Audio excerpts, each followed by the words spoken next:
بسم اللہ الرحمن الرحیم۔ کیا حال ہیں سارے دوستوں کے؟ ٹھیک ہیں آپ سب لوگ؟ تو کل ہماری کہانی پہنچ گئی تھی کہ اس میں ایک جو 3 عورتیں تھیں ایکچولی اس گھر میں نا، جنہوں نے اپنا قصہ سنانا تھا، تو اس میں سے ایک عورت نے اپنا قصہ سنا دیا جس کی 2 بہنیں تھیں اور وہ کتیا تھی۔ اس کی پوری تفصیلات ہم نے کل پڑھ لی۔ اب ایک اور لڑکی جو تھی، جس کے جسم پر بہت سارے داغ تھے، بہت سارے نشانات تھے، تو وہ نشانات کیوں پڑے اس کے باڈی پر، اس کا راز جو ہے وہ بتانے کے لیے دوسری لڑکی امیر المومنین، یہ امیر المومنین ہارون الرشید کا تذکرہ ہو رہا ہے، لیکن یہ تاریخی بات صحیح ہے یا صحیح نہیں ہے اس کا کچھ اندازہ نہیں ہے، بس یہ ایک فکشن ہے۔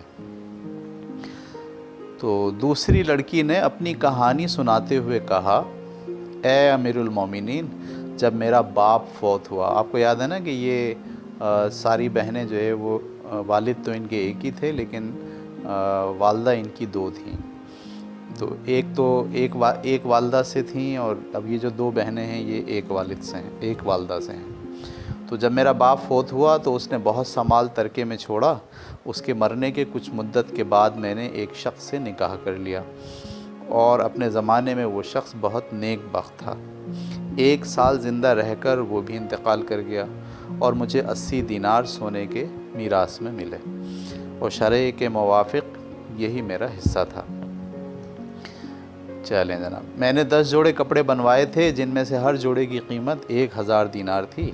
ایک روز جب کہ میں بیٹھی ہوئی تھی، یعنی اس کا شوہر بھی مر گیا اور اس کا والد بھی مر گیا، تو اب وہ اپنے گھر میں بیٹھی ہوئی ہے، تو ایک بڑھیا میرے پاس آئی جس کے گال پچکے ہوئے تھے، اور بھویں بے بال، اور آنکھیں اندر کو گھسی ہوئی، اور دانت ٹوٹے ہوئے، اور چہرے پر جھریاں پڑی ہوئی، اور سر چونے کی طرح سفید، اور جسم پھوڑے پھنسیوں سے بھرا ہوا تھا، اور قد جھکا ہوا اور رنگ بدلا ہوا تھا۔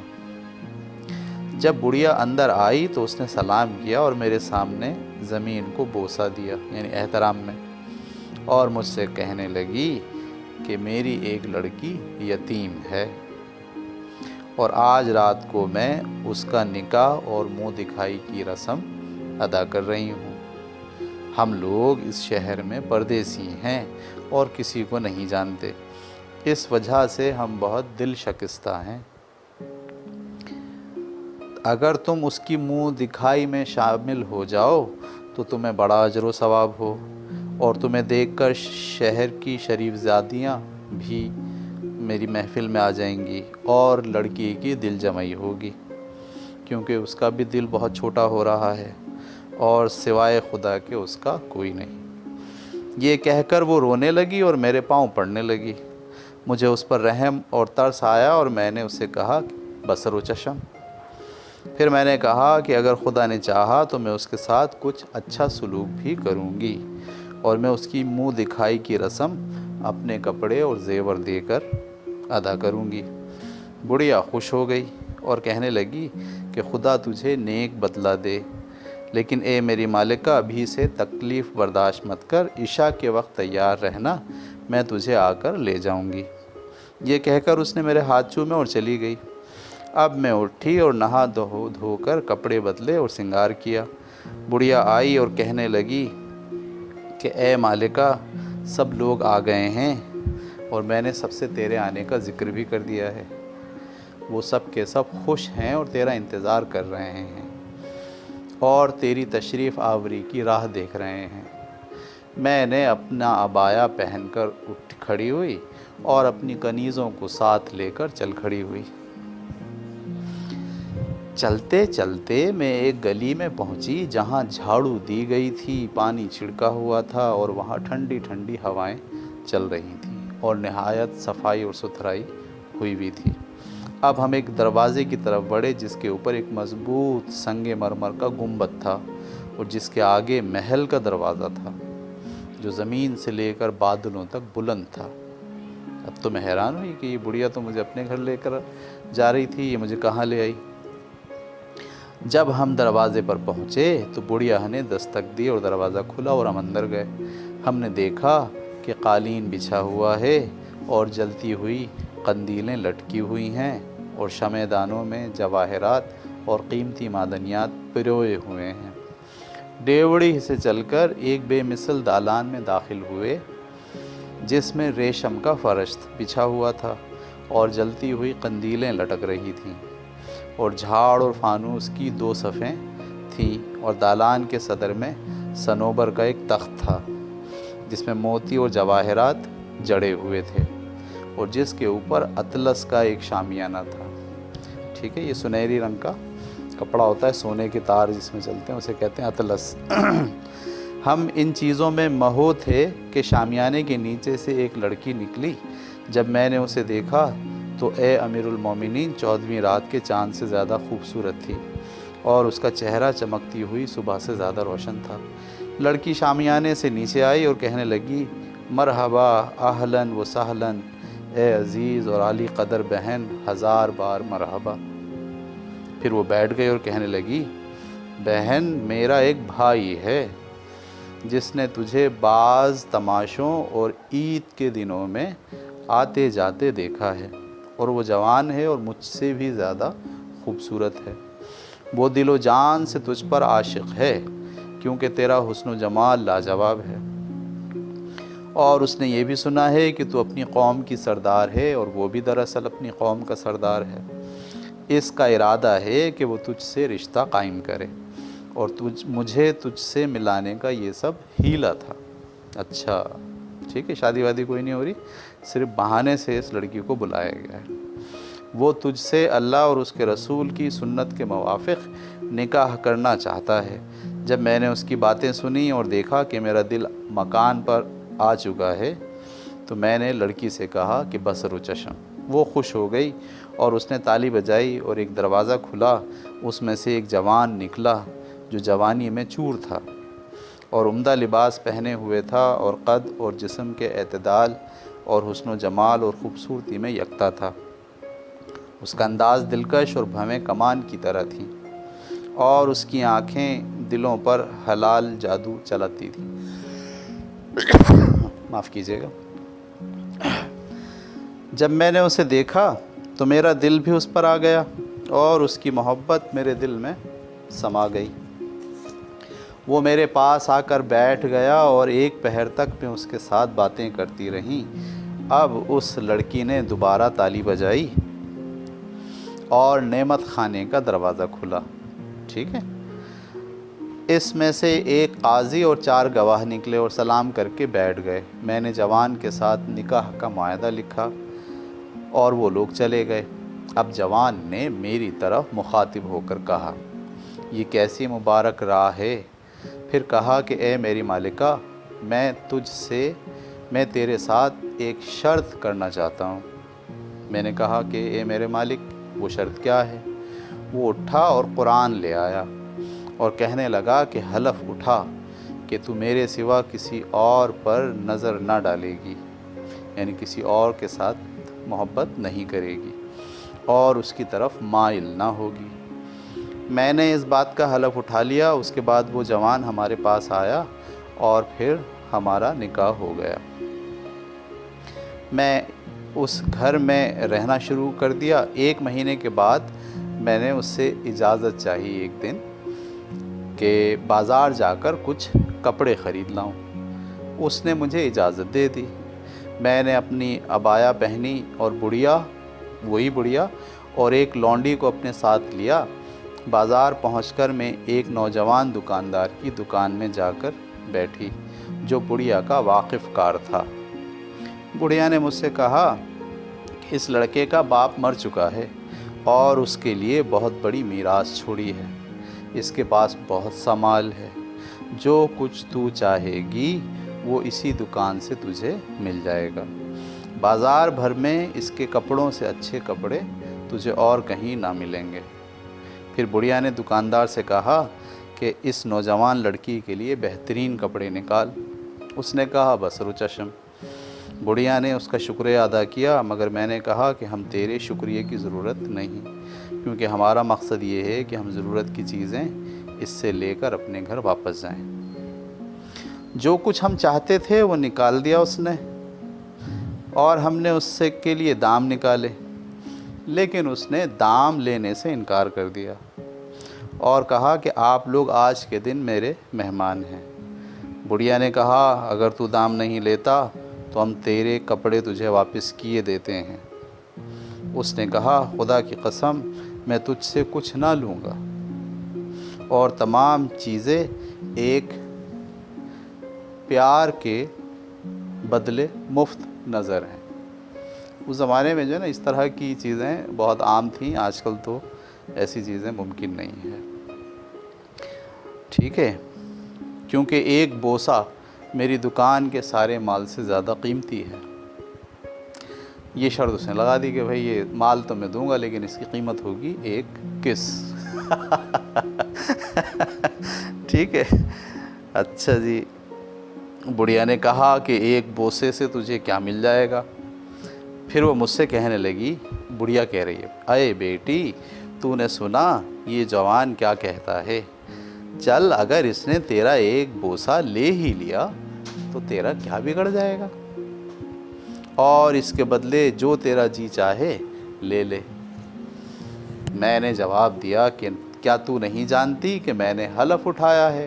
اس نے کہا اسے بوسہ لے لینے دے اور تو خاموش رہی ہو، اس میں تیرا کوئی حرج بھی نہیں اور تجھے یہ دام بھی واپس ملتے ہیں۔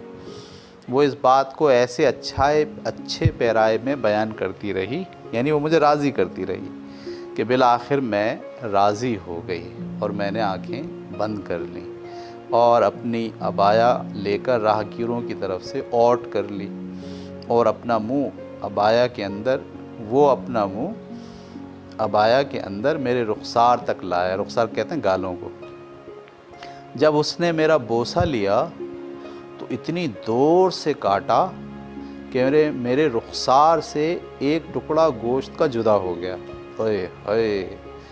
اور میں بے ہوش ہو گئی، اور بڑھیا نے مجھے اپنی گود میں اٹھایا۔ جب مجھے افاقہ ہوا تو دیکھا کہ دکان میں تالا ڈلا ہوا، یعنی دکان وہ بند کر کے بھاگ گیا، اور بڑھیا میرے اوپر افسوس کر رہی ہے اور کہہ رہی ہے کہ خدا اسے بڑی مصیبت سے بچائے۔ اب اس نے مجھ سے کہا کہ اٹھ اور گھر چل، اور دل کو مضبوط کر، کہیں ایسا نہ ہو کہ فضیحت ہو جائے، یعنی مسئلہ پیدا ہو جائے۔ جب گھر پہنچیو تو بیمار بن کر لیٹ جائیو، اور میں تیرے اوپر چادر ڈال دوں گی اور ایک دوا لے آؤں گی جس سے یہ زخم جلدی بھر جائے گا۔ تھوڑی دیر کے بعد میں اپنی جگہ سے اٹھی، اور مجھے بڑی تشویش تھی اور میں بہت ڈر رہی تھی، اور میرے قدم آہستہ آہستہ پڑ رہے تھے۔ جب میں گھر پہنچی تو بیمار بن کر پڑ گئی۔ جب رات ہوئی میرا شوہر آیا اور کہنے لگا کہ بیوی تجھے آج باہر جا کر کیا ہو گیا ہے؟ میں نے کہا میری طبیعت ٹھیک نہیں ہے، سر میں درد ہے۔ اس نے مجھے دیکھا اور پھر ایک موم بتی جلائی اور میرے پاس آیا اور کہنے لگا تیرے رخسار پہ یہ زخم کیسا ہے؟ اور وہ بھی نرم گوشت میں۔ میں نے کہا کہ میں جب آج دن تجھ سے اجازت لے کر کپڑے خریدنے گئی تو ایک اونٹ سے ٹکر لگ گئی جس پر لکڑیاں لدی ہوئی تھیں، اور میرا نقاب پھٹ گیا اور میرا رخسار زخمی ہو گیا جیسا کہ تو دیکھ رہا ہے، کیونکہ یہ شہر بہت تنگ ہے۔ اس نے کہا کہ میں کل ہی جا کر شہر کے حاکم سے کہتا ہوں کہ وہ شہر کے تمام لکڑہاروں کو پھانسی دے دے۔ میں نے کہا کہ کیا تو ایک شخص کے گناہ پر صبر نہیں کر سکتا؟ اصل بات تو یہ ہے کہ میں گدھے پر سوار تھی اور وہ گر پڑا اور میں زمین پر آ پڑی، اور ایک لکڑی جو وہاں پڑی تھی میرے رخسار پر لگی اور میں زخمی ہو گئی۔ اس نے کہا کہ کل اس ماجرے کی اطلاع وزیر اعظم جعفر کو دوں گا، وہ اس شہر کے تمام گدھوں کو مروا ڈالے گا۔ میں نے کہا میرے سبب تم تمام لوگوں کو ہلاک کر دینا چاہتے ہو؟ جو کچھ میرے ساتھ ہوا وہ میری تقدیر میں لکھا تھا۔ اس نے کہا میں ضرور ایسا کروں گا، اور مجھ سے اصرار کرتا رہا اور اٹھ کھڑا ہوا۔ میں بھاگی اور اس سے سخت کلامی کرنے لگی۔ اے امیر المومنین! اب وہ سمجھ گیا کہ میں نے کیا کیا، اور کہنے لگا کہ تو نے اپنی قسم توڑ ڈالی۔ اور وہ زور سے چلایا اور ایک دروازہ کھلا، اس میں سے 7 حبشی غلام نکلے اور ان کے حکم کے تحت اس نے مجھے کھینچ کر مکان کے بیچ میں ڈال دیا، اور اب اس نے غلام کو حکم دیا کہ وہ مجھے قتل کر دے۔ غلام آیا اور اس نے کہا کہ میں تجھے قتل کرنا چاہتا ہوں، کلمہ شہادت پڑھ لے۔ اب تو مجھے یقین ہو گیا کہ میری موت میرے سامنے ہے۔ میں اپنے مالک اور اپنے شوہر کو دیکھتی جاتی اور زار و قطار روتی جاتی۔ میرے آنسو بہنے لگے، میں زار و قطار رونے لگی اور وہ میری طرف غضبناک ہو کر دیکھنے لگا۔ میں رو اس لیے رہی تھی کہ اس کا غصہ کسی طرح ٹھنڈا ہو جائے، لیکن وہ میرے قتل سے باز نہیں آنے کا۔ میں نے اس سے کہا میرا سارا مال و متاع لے لے لیکن مجھے چھوڑ دے۔ وہ کہنے لگا کہ نہیں، تو نے ایسا جرم کیا ہے کہ جس کی سزا صرف اور صرف موت ہے۔ اے امیر المومنین، مجھے اپنی موت کا یقین آ چکا تھا اور میں اپنی زندگی سے نا امید ہو چکی تھی، اور میں نے اپنا معاملہ خدا کے سپرد کر دیا۔ کیا دیکھتی ہوں کہ وہی بڑھیا آئی اور جوان کے قدموں پر گر پڑی اور اس کو پیار کرنے لگی، دعائیاں دینے لگی، میری تربیت اور خدمت کے حق کے صلے تو اس لڑکی کو معاف کر دے، کیونکہ اس نے کوئی گناہ نہیں کیا جس کی وجہ سے اسے اتنی بڑی سزا کا مستحق ٹھہرا رہا ہے، اور تو ابھی کم سن ہے، میں ڈرتی ہوں کہ کہیں تو اس کی وجہ سے گناہ میں نہ مبتلا ہو جائے۔ مثل ہے کہ قاتل کو قتل کی سزا دی جاتی ہے، اس گندگی سے کیا فائدہ، اس کو اپنے پاس اور اپنے دل سے دور کر دے، یعنی قتل مت کر، اس کو دور کر دے۔ یہ کہہ کر وہ رونے لگی اور خوشامد پر خوشامد کرتی رہی، یہاں تک کہ وہ مان گیا اور کہنے لگا میں نے اسے معاف کیا، لیکن یہ ضرور ہے کہ میں اس پر کوئی نشان لگا دوں جو عمر بھر اس کے ساتھ رہے۔ پھر اس نے غلاموں کو حکم دیا کہ وہ چھڑی لے کر آئیں، اور اس نے چھڑی سے میری کمر پر اتنی چھڑیاں ماری کہ میں اس کی وجہ سے بے ہوش ہو گئی اور تقریباً مری ہو گئی۔ اب اس نے غلاموں کو حکم دیا کہ جب رات ہو جائے تو مجھے وہاں سے اٹھا لے جائیں اور بڑھیا کو ساتھ لے لیں تاکہ وہ گھر کا پتہ بتائے اور مجھے اس گھر میں ڈال آئیں جہاں میں پہلے تھی۔ انہوں نے ایسا ہی کیا جیسا کہ ان کے سردار نے انہیں حکم دیا اور مجھے میرے گھر میں ڈال آئے۔ رات بھر میں بے ہوش پڑی رہی، جب سویرا ہوا تو مرہم اور دواؤں سے میں نے اپنی حالت ذرا درست کی، لیکن جیسا کہ تو جانتا ہے کوڑے کے نشان میری پسلیوں اور میری پیٹھ پر باقی رہ گئے۔ 4 مہینے تک میں کمزور اور بستر پر پڑی رہی اور میرا علاج ہوتا رہا، یہاں تک کہ مجھے فائدہ ہوا اور میں اچھی ہو گئی۔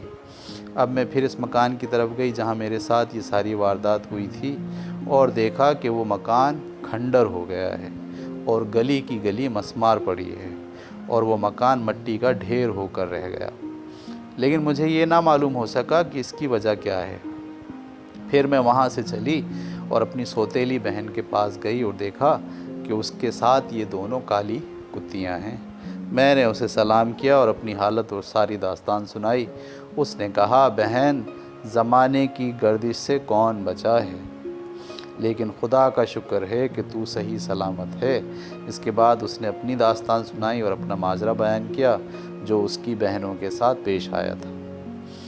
ٹھیک ہے، پھر ہم دونوں ٹھیک ہے، پھر یہ سودا خریدنے والی لڑکی بھی ہمارے ساتھ ہو گئی۔ وہ ہر روز جا کر تمام چیزیں خرید کر لاتی اور ہم بہنیں آپس میں بیٹھ کر کھانے پکاتے اور مزے سے رہتے۔ تو کل جو واقعہ پیش آیا وہ اسی سلسلے کی ایک کڑی ہے۔ پھر یہ 3 معزز سوداگر ہمارے پاس آئے اور انہوں نے اپنی داستان بیان کی، اور پھر ہم نے ان سے بات چیت کی۔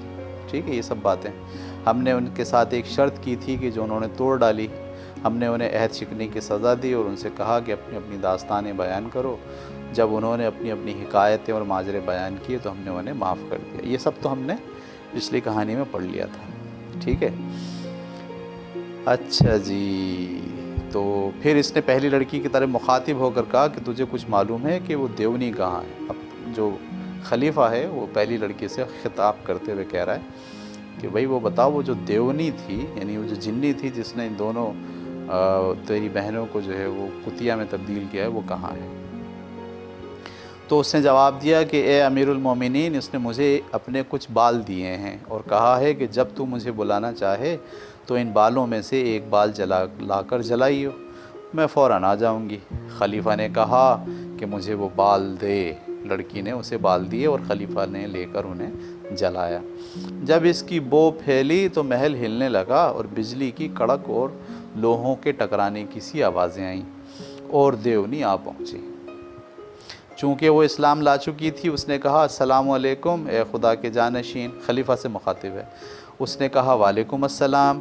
دیونی نے کہا کہ تجھے معلوم ہونا چاہیے کہ اس لڑکی نے میری ساتھ ایسی بھلائی کی ہے جس کا بدلہ دینے سے میں قاصر ہوں، کیونکہ اس نے مجھے موت کے پنجے سے چھڑایا اور میرے دشمن کو مار ڈالا ہے، اور جو کچھ اس کی بہنوں نے اس کے ساتھ کیا وہ میرا چشمدید واقعہ ہے۔ اس لیے میری یہ رائے ہے کہ میں ان سے بدلہ لوں، اور میں نے جادو سے انہیں کتیاں بنا دیا۔ پہلے میرا ارادہ تھا کہ میں انہیں قتل کر دوں، لیکن مجھے ڈر ہوا کہ یہ اس لڑکی پر گراں گزرے گا۔ اب اے امیر المومنین، اگر آپ چاہتے ہیں تو میں تیری اور اس لڑکی کی خاطر ان کو چھٹکارا دے دوں، کیونکہ میں مسلمان ہوں۔ خلیفہ نے کہا ہاں، ان کو اچھا کر دے، اور اس کے بعد ہم کوڑے کے نشان والی لڑکی کے ماجرے کی تحقیقات کریں گے۔ اگر مجھے معلوم ہو گیا کہ وہ سچ کہتی ہے تو میں اس کے ظلم سے اس کا بدلہ ضرور لوں گا۔ دیونی نے کہا کہ اے امیر المومنین، دیکھ میں ان کو ابھی اچھا کرتی ہوں، اور تجھے اس شخص کا بھی پتہ بتاتی ہوں جس نے اس نشان والی لڑکی کے ساتھ یہ حرکت کی، ٹھیک ہے، اس پہ ظلم کیا اور اس کا مال چھین لیا۔ وہ تیرا قریب ترین رشتہ دار ہے۔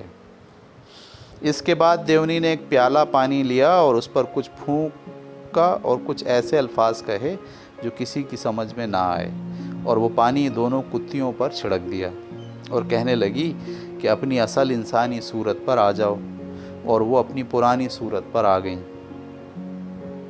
پھر دیونی نے کہا کہ اے امیر المومنین، جس نے لڑکی کو مارا تھا، یعنی جس نے اس کو پیٹھ پر کوڑے مارے تھے چھڑی سے، وہ تیرا بیٹا امین مامون ہے، یعنی مامون الرشید کا بیٹا ہے۔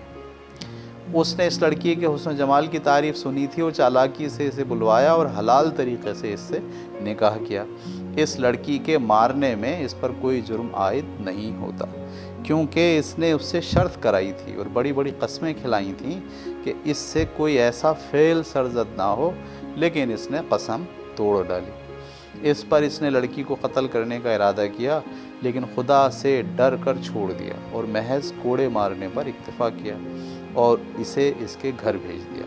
بس یہی داستان ہے دوسری لڑکی کی، اور اللہ بہتر جانتا ہے۔ یہ کس نے؟ دیونی نے اپنی طرف سے جو اس کو آگاہی تھی وہ بتا دی۔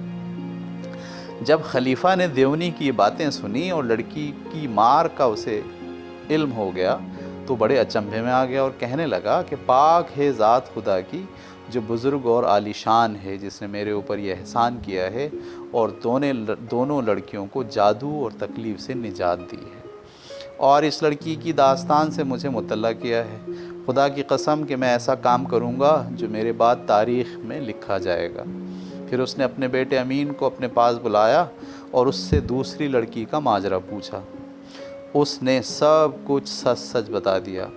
اب خلیفہ نے قاضیوں اور گواہوں کو طلب کیا اور تینوں قلندروں کو اور پہلی لڑکی اور اس کی دونوں بہنوں کو جو جادو کی ماری تھیں بلوایا، اور ان تینوں لڑکیوں کا نکاح تینوں قلندروں سے کروا دیا۔ واہ بھائی واہ، زبردست اینڈ ہو رہا ہے کہانی کا۔ جو اپنے کہنے کے مطابق بادشاہ تھے، ٹھیک ہے، اور ان کو پھر عہدہ بھی عطا کیا اپنے دربار کے اندر، اور ان کی ساری ضروریات مہیا کر دیں اور ان کا مشاہرہ مقرر کر دیا۔ مشاہرہ کا مطلب ہر مہینے ان کو کتنے پیسے ملیں گے، اور بغداد کا محل ان کو رہنے کے لیے دیا، اور مار کے نشان والی لڑکی اپنے بیٹے امین کو واپس دی اور اس کے عہد نامے کی تجدید کی، اور اس لڑکی کو بہت سا مال عطا کیا اور حکم دیا کہ وہ بہترین سے بہترین مکان بنائے، اور خود خلیفہ نے سودا لانے والی لڑکی سے شادی کر لی۔ ٹھیک ہے بھائی، اور اس رات وہ اس کے ساتھ اس نے زندگی بسر کی، اور پھر اس کو بھی ایک علیحدہ مکان لے کے دیا اور اس کا روزینہ مقرر کیا۔ ٹھیک ہے، تو اس طرح سے یہ کہانی کا حصہ جو لڑکی تھی وہ بادشاہ کو سنا رہی ہے۔ آپ کو یاد ہے نا کہ شہرزاد جو ہے وہ شہریار کو کہانیاں سنا رہی ہے، اور یہ ایک کہانی بظاہر ایسا لگتا ہے کہ اس کا اختتام ہو گیا بڑے اچھے طریقے سے، لیکن کہانی کے اختتام پر شہرزاد نے یہ بات کہی کہ خلیفہ ہارون الرشید کے دربار میں صرف یہی ایک کہانی منسوب نہیں ہے، بلکہ اس سے بھی زیادہ تجسس والی اور مزیدار کہانی ایک اور بھی ہے، اور وہ کہانی اس نے یہ کہا کہ وہ کہانی ہے 3 سیبوں اور لڑکی کی کہانی جس کے ٹکڑے ٹکڑے کر دیے گئے تھے۔